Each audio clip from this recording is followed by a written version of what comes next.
Hello, everybody. Welcome, B&B family. This is B. I'm B, and I want to thank you for listening to our first video in this podcast. We came together a couple of months ago trying to discuss ways we can innovate this process, and we want to thank you for your support. But as of today, we're going to talk about the stimulus payments that are affecting everybody within this nation. So, B, I want you to tell me, how do you think we can approach this issue right now? Well, when it comes to the stimulus, you know that the government has been kind of in I'm not going to say a deadlock, because it's not like there's some huge heated arguments, at least as far as we know. We just see that it pops up every once in a while, like, oh, hey, maybe we're getting stimulus, maybe we're not. So for me, just to start off with it, the stimulus, honestly, I think that it would be best to just to let it go away.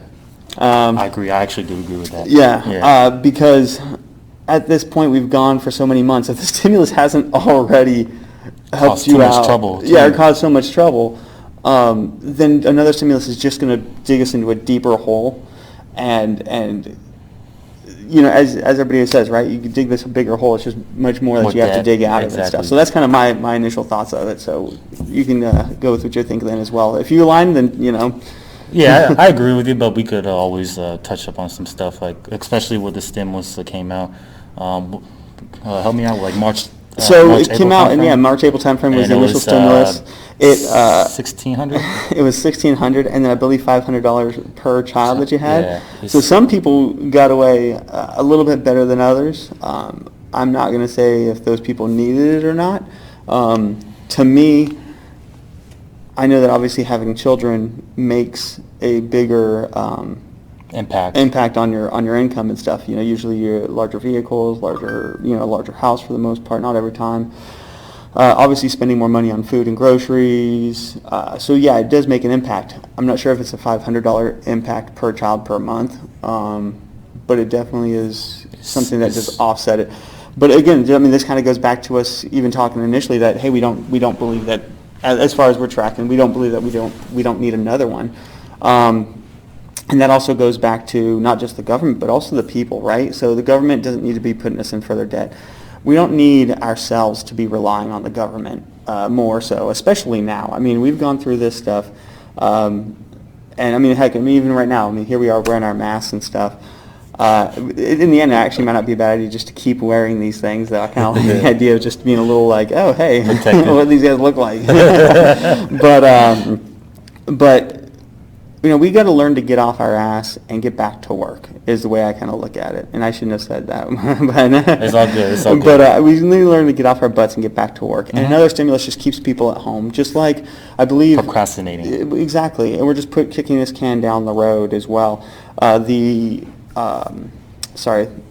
welfare state, giving people that are unemployed the additional, I think it was $400 to $600 a month. Correct, yeah. They were making, I mean, I'm not going to say everybody. This is obviously anecdotal from what I've heard. I've never looked up the numbers and stuff, but people were actually making more money doing that than they were in their job. So then there's no incentive for them to get back to work and get back and get our economy going again. Exactly. And all this stuff just is weighing us down. We just need to pick our butts up and get back out there. This is not going to go away. That's something that we learned back in February. It is not going away. So what can we do to say, look, we flattened to the curve, which we said to do, and now we just got to. This is life. We move forward, you know, and that's just what we got to do. Yeah. So I do concur with you. I do think the stimulus has a negative impact on our debt too, because with these stimulus payments, it's significantly risen that debt.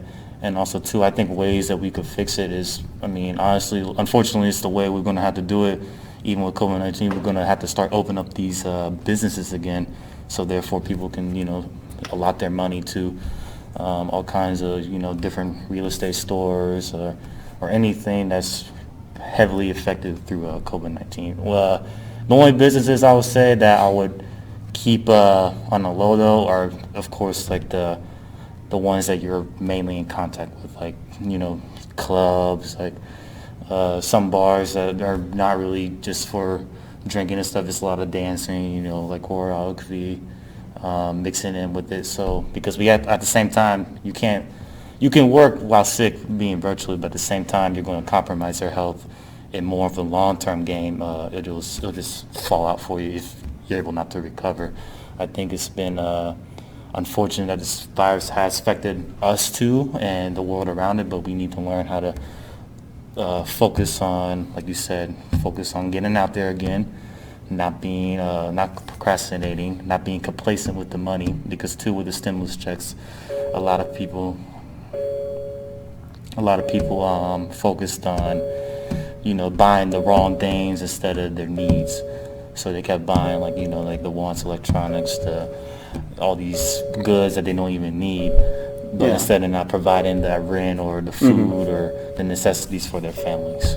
Yeah, no, I totally agree. I remember back in March, or I think it was actually March and April, where I was listening to radio advertisements talking about, hey, you get your stimulus check. Come on down to the car dealer and purchase yourself this new car you've been wanting.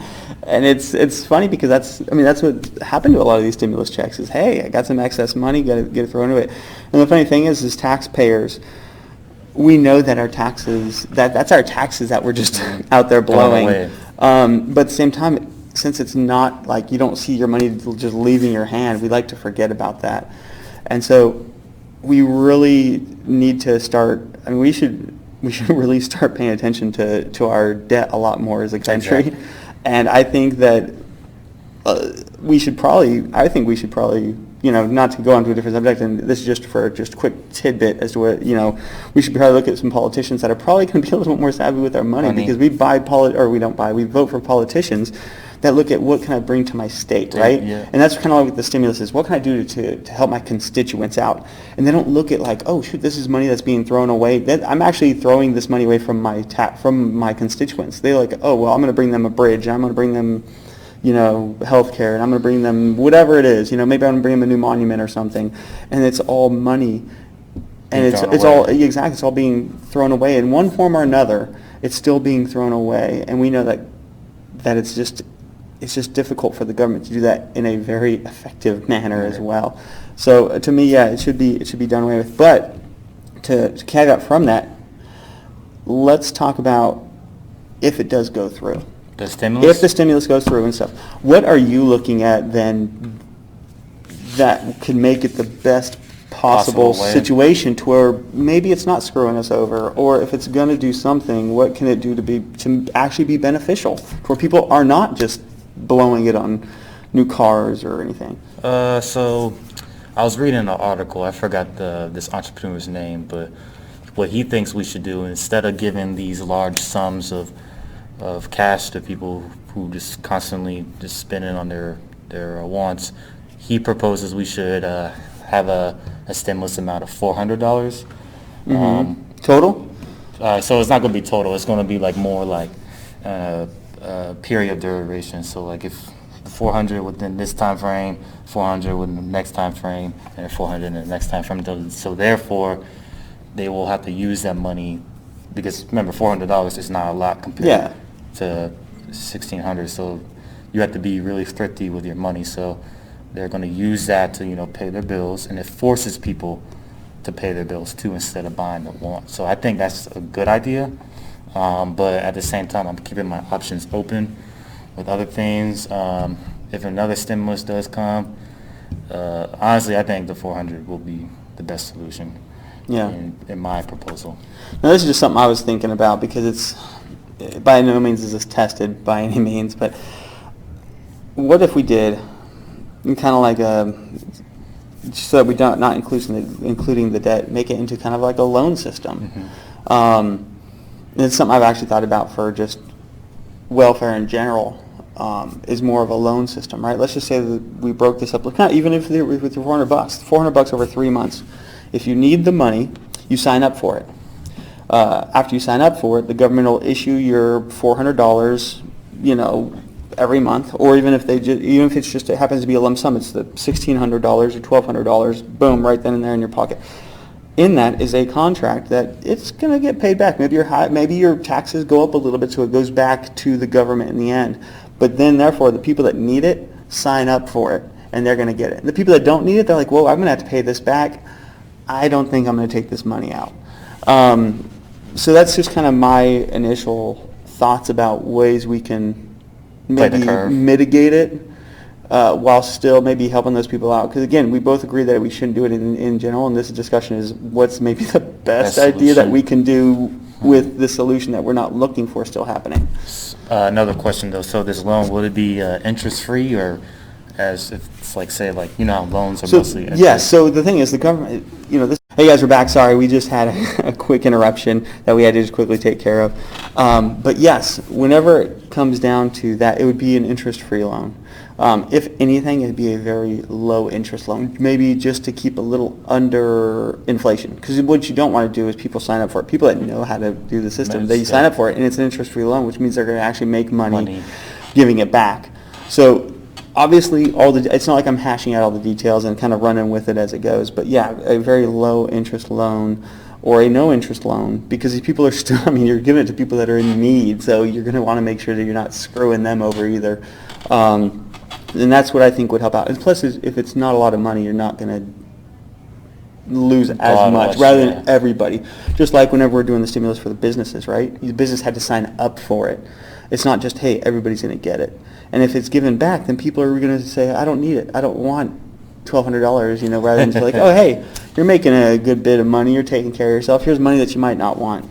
The SBA gave out a hefty amount though for a business though. It's like a 10 grand loan for and people actually would take advantage of the system. Honestly, if they thought the stimulus amount wasn't enough, they would claim a LLC, a false LLC, by their name, and put like if it was like some labor intensive enterprise, and they would get that 10 grand allotted to them without any like proof or documentation regarding that business. So I actually do like your idea when it comes to the loans, and they should have like a system where they theoretically like test everything to make sure like, or of course there's probably going to be hiccups, but where the least amount of error is going to occur. Yeah, and honestly, this kind of goes into my beliefs with welfare. I believe that the welfare should be kind of the same system. And not to go off on a different thing, but we're touching multiple different topics here. But for welfare, I believe that it should be a 6 months of welfare you get, and that 6 months it cuts off, and you're done, because your goal is to get back off of it, and then eventually you pay it back. And if you pay 3 months of it back, and you go on welfare again, well then you have 3 months built back up to take it up to 6 months again. So it's kind of a emergency fund kind of. Yeah, it's an emergency fund that people can use, and that way the government isn't just using money either and just throwing it away. I'm not saying that it's thrown away; it's helping people out, but at the same time, it's kind of a tit for tat, right? Government's helping you, then you're giving it back to the government. So all we're doing is bolstering ourselves up, and help it. You need help a little bit, government helps you out, and then you send it back rather than the money just being gone from the taxpayers. Cool. Yeah. Actually, that's a very clever idea, B. I think it's a great proposal. Yeah, that's when I run for office. Just don't try to go crazy on the people now. Oh yeah. Just don't try to go crazy. Oh man. So with that being said, I think that we've hit a couple of the things. I mean, we both agree that we should not go with the stimulus. I mean, and I think that's going to be, for the most part, I think we'll come across most people that probably don't need it. Even if they do need it, we've already put other stuff in place to get things going. And I believe that people in general, and you guys let us know, if you're not working, or if you know people that aren't working, would they rather have a stimulus, or would they rather get back to work? Because that's something that I think that we both agree we just need to get back to work. Unfortunately, some people are not allowed to, but I think that's what the majority of people would go with. Yeah, I also think too, COVID-19 pushed a lot of people too in the momentum of trying new things too, like in a sense of like starting like a side hustle, or actually since COVID-19, the podcast revenue actually has risen since the days of COVID-19. So because people are trying to they're trying to find. I guess it makes sense. Yeah, we've been talking about this for over a year. I guess we're now late to the game. But people thought like, oh, if I get my podcast so good, then that's a passive income I can make. I don't have to rely on my 9 to 5 or whatever active income is. Yeah. So I think it's been well, I shouldn't say that because a lot of people have died from it, but it's also been a blessing to some people who manipulated the situation to turn into their favor. Yeah, well, I mean, it's a discussion that we had before in one of our practice videos, which maybe we'll just do it again, but COVID-19 itself. Because like you said, yes, people have died. It could be a blessing. Of course, this is where we kind of differ a little bit, is in the end, looking at statistics, it's not as bad as people are making it out to be. And so the stimulus actually kind of plays because of that, is that how long do we just let it just continue on before it's like, hey, we got to live with it. To throw the mask off, and people are going to get sick, people are going to die, just like people die from the flu. You know, you don't normally think about people dying from the flu, but when people do, it's tragic. But guess what? We've lived with it for thousands of years, pretty much since our existence. Yeah. And there's many more worse diseases out there. So I think at this point we need to just kind of get back to it. But well, I think we found our next. Yeah, exactly. discussion. Maybe we did. Maybe we'll do a break and then get back to it. I got a couple of things regarding what B said. But Okay. do you have anything else? Oh, yeah, no. The only thing I have to say is, just kind of for closing comments and stuff, let us know what you guys think. If you guys have thoughts on what we said, if you guys differ from us or you're like, hey, we never thought about that before, let us know if maybe we brought some up. Exactly, yeah. Or even something different from what we said that you think that nobody else has brought up. It's great. I mean, we want to do this to collaborate. This is a topic that we both, agree on I think pretty much really agree on a lot of stuff. And have shared ideas that neither of us have actually heard before, because this is something we haven't really talked about much. But we would love to see what you guys say as well. So please hit the like, leave a suggestion, and be what you got. You pretty much said it. Please like and subscribe to our channel. Thank you all again, and stay tuned for the next channel. Yeah, have a good one.